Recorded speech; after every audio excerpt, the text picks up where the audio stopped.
दोस्तों, क्या आपने सुना है कि कोई चित्रकार अपने चित्रों में इतनी अलंकारिकता भर दे कि उसको न्यायालय में बुला लिया जाए यह स्पष्टीकरण देने के लिए कि आपने धार्मिक चित्रों के साथ इतनी अलंकारिकता क्यों भर दी। आज के समय में अभिव्यक्ति की स्वतंत्रता है, शायद 1520 ईस्वी के समथिंग, या उस समय इतनी स्वतंत्रता नहीं थी, या लोगों को स्वीकार नहीं होता था कि उनके धार्मिक चित्रों के साथ ज्यादा छेड़छाड़ की जाए। हाँ, तो आज मैं बात करने वाली हूँ उत्तर पुनरुत्थान काल के ऐसे ही चित्रकार के विषय में जिन्होंने अपनी ही बनाई पेंटिंग के कारण न्यायालय का चेहरा देखा, या उन्हें न्यायालय जाना पड़ा, और फिर उन्होंने बड़ी ही चालाकी से उस चित्र का नाम ही बदल दिया चित्र बदलने के बजाय। नमस्कार दोस्तों, जय हिंद। स्वागत है आप सभी का हमारे यूट्यूब चैनल पर विजुअल आर्ट हिस्ट्री विद निधि, जहां मिलती है आपको कला से संबंधित संपूर्ण जानकारी, चाहे वह भारतीय कला की जानकारी हो या हो पाश्चात्य कला की जानकारी या हो मूर्ति कला की जानकारी। हम यहाँ पर आपको सारी वीडियोस चैप्टर वाइज उपलब्ध कराते हैं। यदि आप किसी भी परीक्षा की तैयारी कर रहे हैं तो ये चैनल और ये वीडियो आपके लिए बहुत ही खास होने वाली है, बहुत ही महत्वपूर्ण होने वाली है। आज की वीडियो में हम आपको उत्तर पुनरुत्थान काल के विषय में बताने वाले हैं। पाश्चात्य कला में पुनरुत्थान काल, जिसमें मैंने आपको आरंभिक पुनरुत्थान काल के विषय में बताया, उच्च पुनरुत्थान काल के विषय में अर्थात हाई रिनेंसा के विषय में बताया, और अभी पिछली वीडियो में मैंने आपको उत्तर पुनरुत्थान काल के बारे में या लास्ट रिनेंसा या लेट रिनेंसा के बारे में बताया, जिसमें मैंने आपको बताया कि पुनरुत्थान काल को दो भागों में बांटा गया था। उत्तर पुनरुत्थान काल को भी दो भागों में बांटा गया था। एक तो मैनरिज्म अर्थात रीतिवाद। तो रीतिवाद को मैंने आपको पिछली वीडियो में पढ़ा दिया है। अगर आपने नहीं देखा है तो मैं उसका यहाँ पर लिंक दे दूंगी, आप देख लीजिएगा, जिससे आपको ये पूरा टॉपिक क्लियर हो जाएगा। वीडियो बहुत लंबी हो जाती, इसलिए मैंने इसे दो पार्ट्स में बांट दिया है। आज जो हम देखेंगे वो देखेंगे विकृति आधारित जो कलाकृतियां बनी, या हम कहें अभिव्यंजना प्रधान शैली, व्यंजना प्रधान शैली के विषय में। अभिव्यंजनावाद तो अलग हो जाएगा, व्यंजना प्रधान शैली के रूप में। तो आज हम उसी टाइम पीरियड के चित्रकारों को और व्यंजना प्रधान शैली के प्रमुख चित्रकार, उनकी तकनीकियां, उनके चित्र और उनकी विशेषताओं के विषय में जानेंगे। वीडियो बहुत ही रोचक होने वाली है, तो वीडियो में अंत तक बने रहिएगा। उत्तर पुनरुत्थान काल, मैंने पिछली वीडियो में इस पर विस्तृत चर्चा की है, तो इसको बहुत ज्यादा मैं आपको नहीं समझाती हूँ। पिछली वीडियो आप देख लीजिएगा, जिसको दो भागों में बांटा गया। फिर बता दूं, रीतिकाल अर्थात मैनरिज्म, और दूसरा नंबर था विकृति आधारित अर्थात व्यंजना प्रधान शैली। व्यंजना प्रधान शैली जैसे ही बात आती है तो आप देखेंगे इसमें आ जाता है, देखो व्यंजना, अगर हम शब्द शक्तियों में जाएं तो थोड़ा सा टोंट वाली हो जाती है, और दूसरा श्रृंगार परक भी होती है, लेकिन उसमें कहीं ना कहीं भावों को ज्यादा महत्व दिया जाता है, या हम कहें ज्यादा चित्रण किया जाता है। इस शैली में शक्ति एवं गति की लय पर आधारित काम किया गया है। इस शैली की जो है, हम कहें गति लय शक्ति पर आधारित थी। आप देखेंगे माइकल एंजेलो की मूर्तियां बहुत ही शक्तिशाली, या हम कहें बलिष्ठ मूर्तियां हैं। ये यहाँ तक कि उनके चित्रों में उनकी स्त्रियां भी जब हमको दिखती हैं तो कैसी दिखती हैं, बलिष्ठ स्त्रियां दिखती हैं। ठीक है, तो यही यहाँ कॉपी किया गया। मैंने बताया था कि जो है आप लोगों को कॉपी किसको किया गया है, रैफेल और माइकल एंजेलो को, तो यहाँ दिखता है। और इसी के साथ विकृति आधारित कला शैली में काव्यात्मक तथा भावात्मक शैली भी दिखती है, या इसे काव्यात्मक तथा भावात्मक शैली कहा जाता है। क्यों कहा जाता है? यहाँ पर भावनाओं को स्थान दिया गया, जहां व्यंजना की बात आई। काव्यात्मक मतलब यहाँ पर हम कहें एक प्रवाह दिखाई देता है चित्रों में। जब हम विकृति आधारित शैली की बात कर रहे हैं तो यहाँ दो चित्रकार हमको दिखेंगे, पाओलो वेरिनीज और तिंटोरेत्तो। इन दोनों ने ही इस कला का बहुत ज्यादा प्रयोग किया है। मैं आगे आपको इन दोनों के विषय में विस्तृत बताऊंगी। ठीक है, यहाँ जो है इसकी ऊंचाई जो है वेनिस के कलाकारों में, जो आप काव्यात्मक शैली देखेंगे जो वेनिस के कलाकारों में मिलती है, वही आकृतियां यहाँ पर यूज की गई हैं। ठीक है, चलिए आगे बढ़ते हैं। अब हम इटली के दो ऐसे चित्रकारों की बात करने वाले हैं जो कि विकृति आधारित अर्थात व्यंजना प्रधान शैली के चित्रकार थे। देखिए, हम जो पुनरुत्थान काल पढ़ रहे थे या पढ़ रहे हैं पुनरुत्थान काल, अभी तक हमने आपको फ्रांस का या इटली का पढ़ाया। फ्रांस मतलब इटली में ही है, तो फ्रांस और वेनिस का पढ़ाया। इसके अलावा भी कई देशों में पुनरुत्थान कालीन कलाकार हुए, तो उनके विषय में मैं आपको आगे विस्तृत बताऊंगी अगली वीडियोस में। इसलिए कह रही हूँ कि सब्सक्राइब कर लेना ताकि सारी चीजें आपको क्लियर हो जाएं। पहला चित्रकार हम पढ़े तिंतोरेत्तो। हालांकि यह उम्र में बड़ा है, लेकिन जब हम पाउलो वेरिनीज को पढ़ेंगे तो पहले वही काम करता दिखता है। तिंतोरेत्तो इस शैली के अंतिम चित्रकार माने जाते हैं, याद रखना। इनका वास्तविक नाम था जोको रोवेस्टी, ठीक है। जोको रोवेस्टी या रोवेस्टी इनका नाम था, वास्तविक नाम, ठीक है। अब इनका नाम तिंतोरेत्तो क्यों पड़ गया? स्थानीय लोगों ने इन्हें तिंतोरेत्तो कहना शुरू किया और ये तिंतोरेत्तो के नाम से प्रसिद्ध हो गए।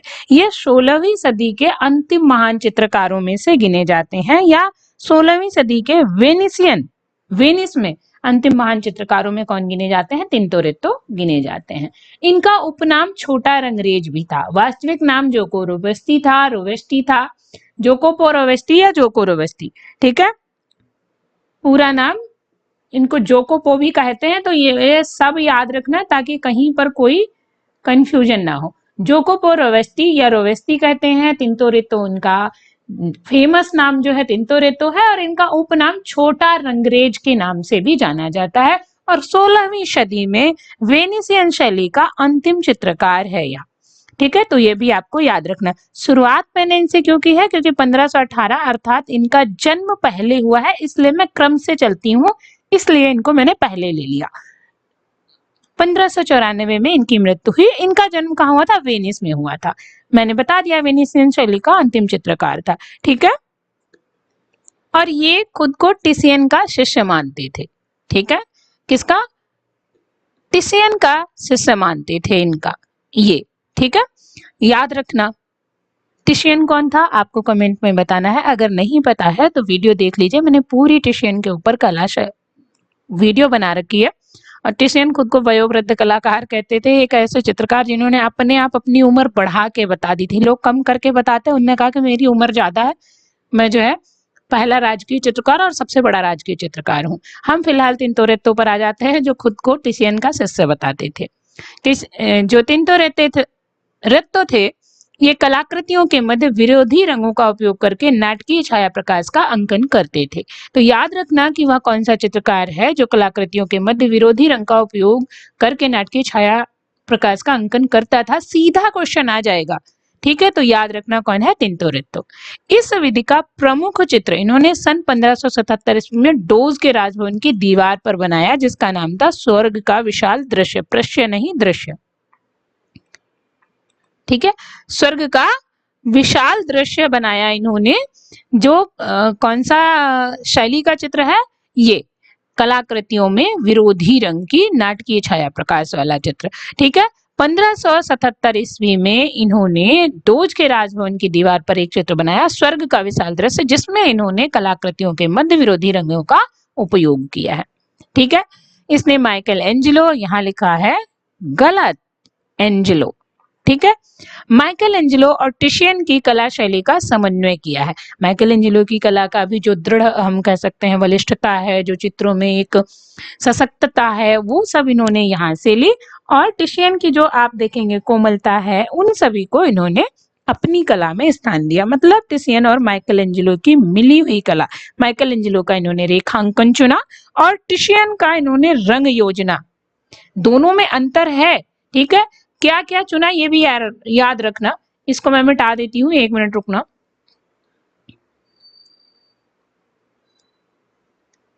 हाँ, अब समझ में आएगा। इन्होंने माइकल एंजेलो की रेखाएं चुनी, रेखांकन किसका चुना? माइकल एंजेलो का।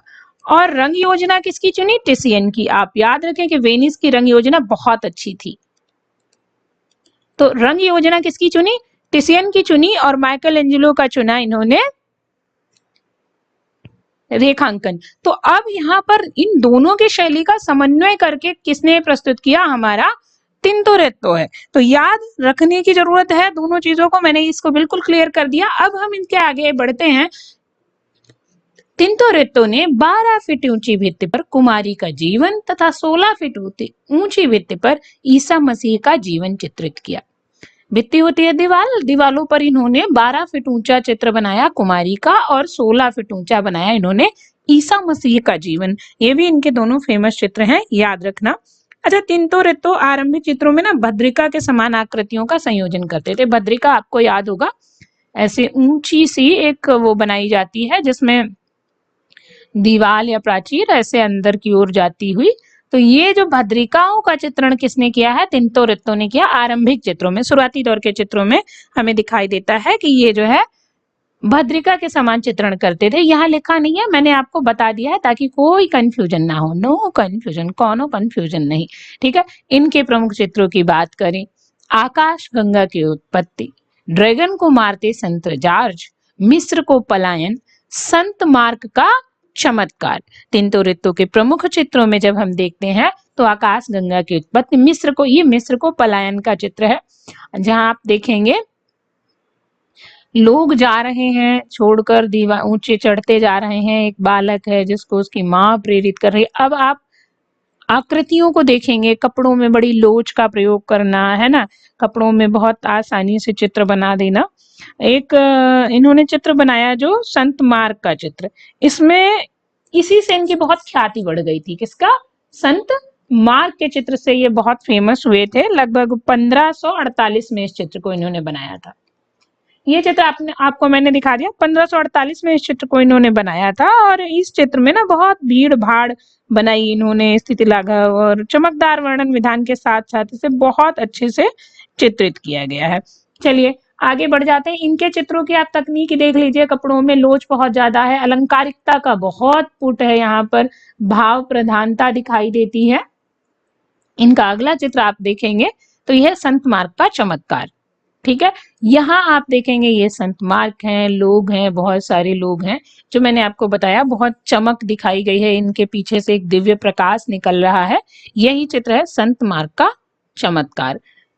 इसके हाथ में ईंट और हथौड़ा दिखाया गया है, कुछ लोग आश्चर्यचकित होकर इधर देख रहे हैं, तो उस चमत्कार को देख रहे हैं जो संत मार्क के द्वारा किया जा रहा है। यह है आकाश गंगा की उत्पत्ति, आसमान से एक नदी की धार जैसी आ रही है, ईसा मसीह यहाँ पर खड़े हुए हैं और यहाँ लोग बहुत ही, हम कहें, आशा और कामना के साथ इधर देखते हुए दिखाए गए हैं। तो ये चित्र है इनका आकाश गंगा की उत्पत्ति। तो तिंतोरेत्तो के चित्र आपने देख लिए, समझ में आ गए, कोई दिक्कत? कोई दिक्कत नहीं। अगर अभी भी कोई दिक्कत है तो आप कमेंट में पूछ सकते हैं, मैं बता दूंगी, ठीक है। अच्छा, एक चीज और मैं बता दूं, तिंतोरेत्तो, पाउलो वेरिनीज से पहले तिंतोरेत्तो को ही खोल लेते हैं। ये जो आपका तिंतोरेत्तो था, 1565 ईस्वी में इन्होंने एक संस्था थी, सुओला दी सरक्को। कौन सी? पीछे जाना पड़ेगा थोड़ा सा मुझे, ताकि आप लोगों को मैं लिख के बता दूं। हाँ, यहाँ पर सुओला दी, बीच बीच में याद आ जाता है, दी सरक्को। इस संस्था के ये सदस्य रहे थे और कब रहे थे? 1565 ईस्वी में। ये इसमें नोट डाउन नहीं है तो आपको याद रखना है, सुओला दे सरक्को संस्था के सदस्य रहे थे और इसी सदस्यता के दौरान इन्होंने कुमारी का जो चित्र बनाया था, कुमारी का वही चित्र इन्होंने उसी समय 12 फीट ऊंची भित्ति पर कुमारी का और 16 फीट ऊंची भित्ति पर ईसा मसीह का चित्र बनाया था, लगभग 1588 ईस्वी में। कब? 1588 ईस्वी में। तो ये आपको तिंतोरेत्तो से याद रखना है। आई थिंक अब तिंतोरेत्तो क्लियर हो गए होंगे। अगला चित्रकार जो मैं पढ़ रही थी तो बड़ा मुझे उन्हें पढ़ने में मजा आ रहा था। जैसे मैंने आपको शुरुआत में कहानी बताई, वो कहानी इन्हीं चालाक चंट चित्रकार की थी, तो इनको पढ़ते हुए मुझे इंटरेस्ट आ रहा था। हालांकि इनके विषय में लिखा मैंने बहुत कम इसमें, क्योंकि इम्पोर्टेंट इतना है, लेकिन याद रखने का तरीका याद रखना। पाउलो वेरिनीज 1528 से 1588 तक इनका समय रहा है। किसका? पाउलो वेरिनीज का। पाउलो वेरिनीज तिंतोरेत्तो के बाद में हुए, क्योंकि तिंतोरेत्तो का जन्म कब हुआ था? चलिए कमेंट में बताइए। अभी मैंने बताया है आप लोगों को 1518 ईस्वी में, और ये 10 साल छोटा था, लेकिन शुरुआत इसके चित्रों से मानी जाती है। वेनिस में इनका जन्म हुआ था। किसका? पाउलो वेरिनीज का। और ज्यादा जाएं तो इन्हें वेरोना, वेरिनीज में वेरोना, वेरिनीज में नहीं, वेनिस में वेरोना नामक स्थान पे इनका जन्म हुआ, इसलिए इन्हें वेरिनीज कहा जाने लगा। किसको? पाउलो वेरिनीज को। माध्यम ये ऑयल यहाँ गलत लिखा है, इनका माध्यम जो है ऑयल था। चलिए, पाउलो वेरिनीज ने अपने चित्रण में किसका यूज किया है? ऑयल का। इसे वेनिस का रैफेल कहा जाता था।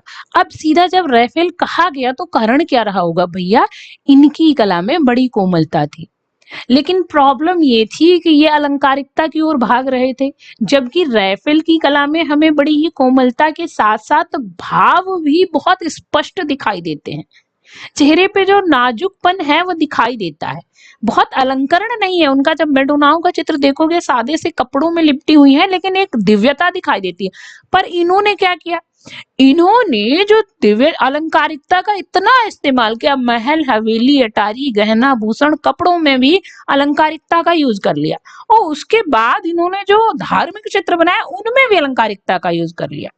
अभी एक चित्र आप इनका जो देखोगे, ये लेवी घर में दावत, इसकी बड़ी अच्छी कहानी है। ठीक है, पहले ये एक लाइन और देख लीजिए। इसने रीतिवादी विधि से अनावृतताओं का भी अंकन किया। रीतिवादी विधि वही मैनरिज्म है, विकृति आधारित शैली का, व्यंजना प्रधान शैली का चित्रकार, लेकिन इन्होंने मैनरिज्म में काम किया। किसका? अनावृतताओं का। ठीक है, तो ये ध्यान रखना। अब इनके चित्र की, जैसे इनके चित्रों को हम देखें, काना का वैवाहिक भोज, पाउलो वेरिनीज का काना का वैवाहिक भोज। अच्छा, इसने भी, इस चित्र के पहले एक चीज और बता दो, आप कहेंगे मैडम बार बार घूम जाती है, जब बीच बीच में याद आ जाता है तो बता देती हूँ। इन्होंने माइकल एंजेलो, टिसियन और कई चित्रकारों से प्रेरणा ली थी। छोटे छोटे चित्रकारों से कला सीखने के बाद इन्होंने कई चित्रकारों से प्रेरणा ली। ठीक है, जूलियो रोमानो से, माइकल एंजेलो से, टिसियन से, और फिर इन्होंने काम किया 1553 ईस्वी में। कब? 1553 ईस्वी में इन्होंने वेनिस के डोज के राजभवन का चित्रण किया। किसने? पाउलो वेरिनीज ने। वैसे हमारे उसने भी किया, आपके चित्रकार अभी जो मैंने पढ़ा है, क्या नाम है उनका? तिंतोरेत्तो ने। लेकिन डोज के राजभवन का चित्रण 1553 ईस्वी में इन्होंने शुरू किया। ठीक है, तो इन्होंने जो चित्रण किया उसमें इन्होंने बहुत सारे नए परिप्रेक्ष्यों का, बहुत सारे हम कहें बाइबल के इतिहास, रूपक, इन सभी को आधार मानकर बहुत सारे चित्र बनाए। अब इनके चित्रण की विशेषता क्या थी ये भी जान लो। ये उस समय का जो फैशन था, जैसे हम कहें बहुत सारे उस समय के फैशनेबल कपड़े, स्त्रियां, घोड़े, कुत्ते, बंदर, दरबारी, गायिकाएं, संगीतज्ञ एवं बहुत सारे भवन, शानदार भवनों का अंकन करने में इनको बड़ा मजा आता था। इन्होंने चित्रण किया। ठीक है, इन्होंने चित्रण किया काना का वैवाहिक भोज, जिसमें यहाँ पर एक चित्र आप देख रहे हैं, ये मैं आपको विस्तार से बड़ा करके दिखा दूंगी। काना का वैवाहिक भोज चित्र है, इन्होंने बनाया है। पहले ये चित्र पढ़ लीजिए, फिर आगे काना का वैवाहिक भोज विस्तार से समझाती हूँ। लेवी घर में दावत, इस चित्र को इन्होंने बनाया था ईसा के अंतिम भोज के नाम से। पहला नाम जो इसका रखा, ईसा का अंतिम भोज रखा। लेकिन इन्होंने किया क्या? उस चित्र में, आगे चित्र दिखा दूंगी आपको, उस चित्र में इन्होंने एक कुत्ते को भी चित्रित कर दिया और साथ में एक जर्मन सैनिक को भी चित्रित कर दिया। अब लोग भड़क गए कि ईसा मसीह के साथ आप ऐसे चित्रण नहीं कर सकते, ये धार्मिक चित्र है। जब इतना इनको न्यायालय में बुला लिया गया कि इनसे स्पष्टीकरण मांगा गया कि आप चित्र बदलिए। भाई इन्होंने मेहनत की थी, चित्र कैसे बदल सकते थे? बहुत चालाक व्यक्ति थे। इन्होंने क्या किया? उसका नाम ही बदल दिया, नाम रख दिया लेवी घर में दावत। आप बदलवा लो। और थक हार का न्यायालय को इनका ये चित्र स्वीकार करना पड़ा। अगला इनका सीमोन के घर में दावत। इन्होंने दावतें बहुत बनाई हैं, लग रहा बड़े शौकीन थे दावत के। ठीक है, सीमोन के घर में दावत। मार्स और वीनस, संत हेलेना को क्रॉस के दर्शन, तैल माध्यम में बना नेशनल गैलरी लंदन में यह चित्र रखा हुआ है। तो इनके चित्रों की जब हम विशेषता देखेंगे, है ना, कोरोथिन का विवाह भी इन्होंने बनाया, सॉरी कैथरीन का विवाह इन्होंने बनाया, मोजाइक की वंदना एवं ईसा का अंतिम भोज बनाया, संत हेलेना को क्रॉस के दर्शन बनाया, ईसा का अंतिम भोज का नाम। अब क्वेश्चन यहाँ आ सकता है कि किस चित्र का नाम बदला गया था न्यायिक समस्याओं के कारण या हम कहें धार्मिक समस्याओं के कारण? तो आप देखेंगे कि इन्होंने यह चित्र बदल दिया था। एक इनका और चित्र है, सिकंदर के समक्ष डोरियस का परिवार हम देखेंगे, इन्हीं का चित्र है। यह यहाँ पर लिखा नहीं है, मैं आपको आगे लिख के बता दूं, कहाँ लिखूं उसके लिए इरेज कर दूं। हाँ, सिकंदर के समक्ष डोरियस का परिवार।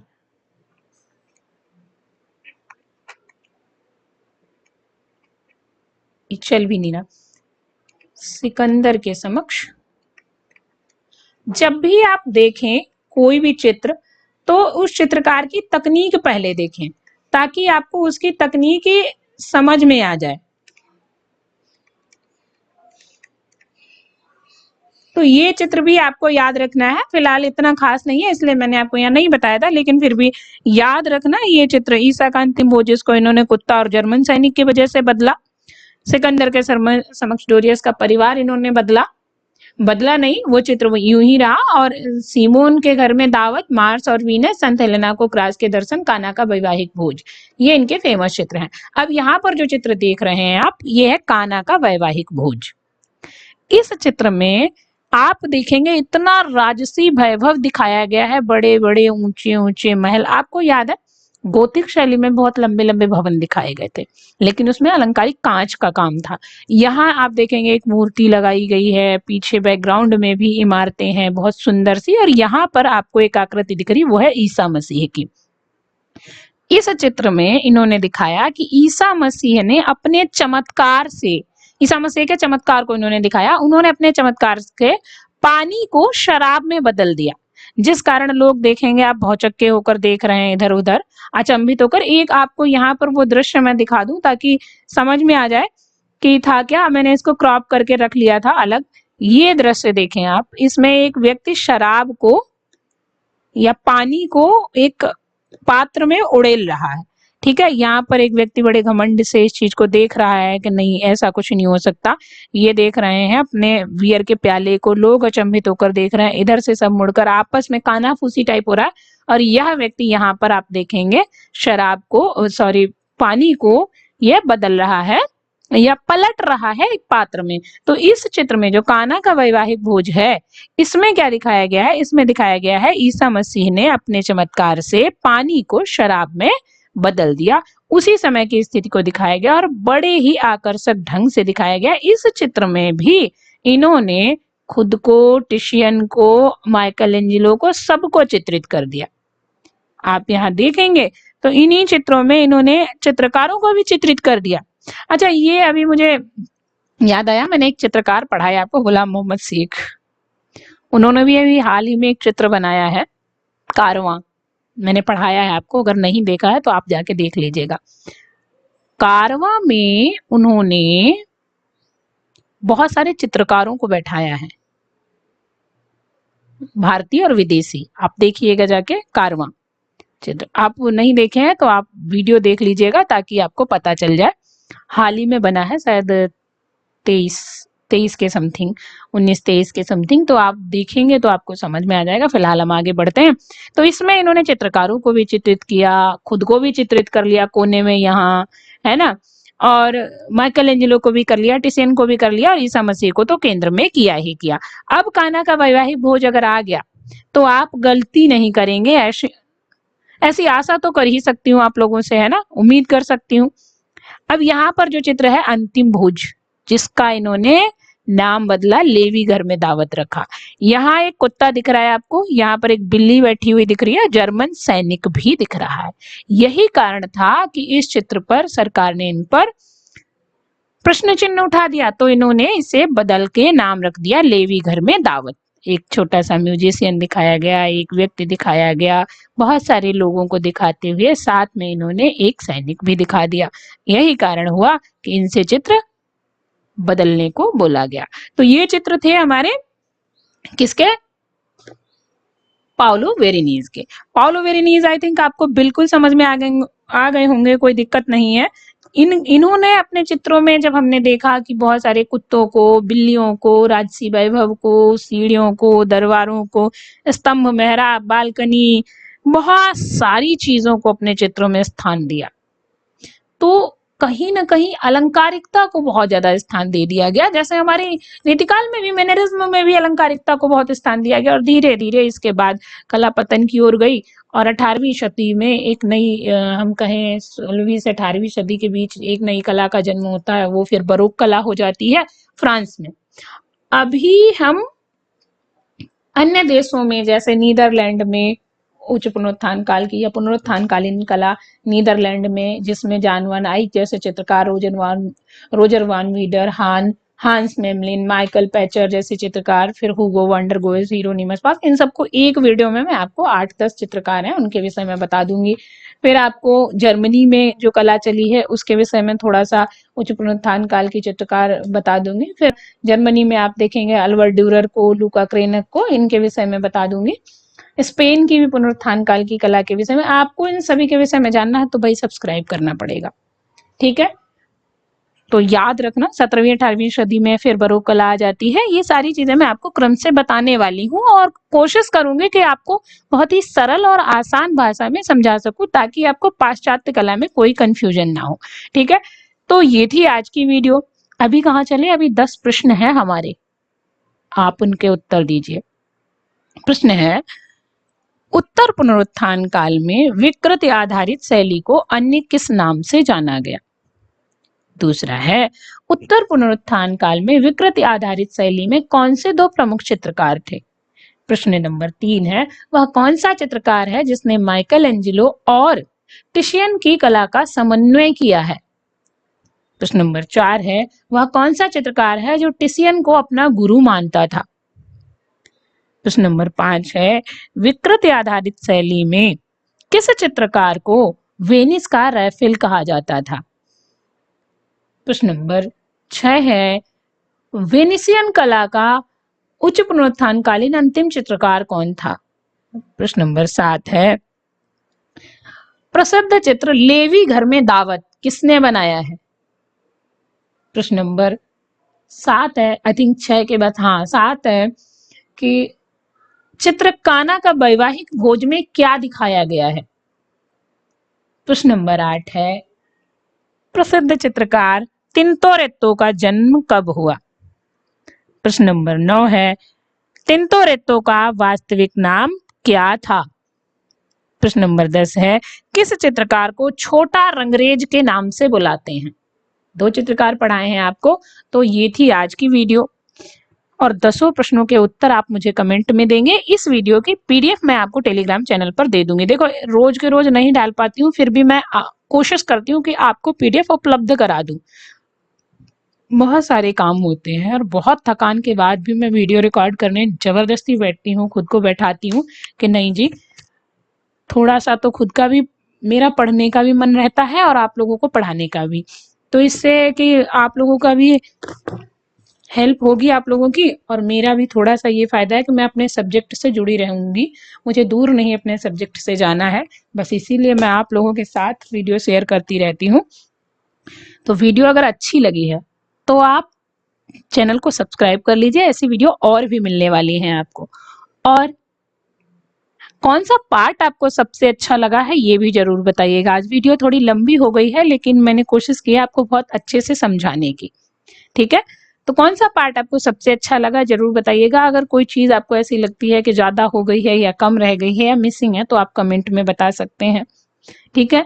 और इसके आगे टॉपिक की वीडियो आपको चाहिए कमेंट में बता सकते हैं। बाकी मैं आपको 3 दिन चित्रकार 3 दिन मूर्तिकारों की वीडियो देती हूँ। ये टॉपिक जरूरी था और पूरा एक साथ बताना जरूरी था क्योंकि कल आपने इसको पढ़ा, आज इसे पढ़ लेंगे तो क्लियर हो जाएगा, ठीक है। तो अब ज्यादा बात ना करते हुए चैनल को कर लीजिए सब्सक्राइब, बेल आइकन दबा लीजिए और वीडियो को लाइक करके शेयर कर दीजिए उन लोगों के साथ जो तैयारी कर रहे हैं। हम मिलेंगे अगली वीडियो में। वीडियो देखने के लिए बहुत बहुत धन्यवाद। Thank you, thanks for watching. स्वस्थ रहिए, व्यस्त रहिए और मस्त रहिए।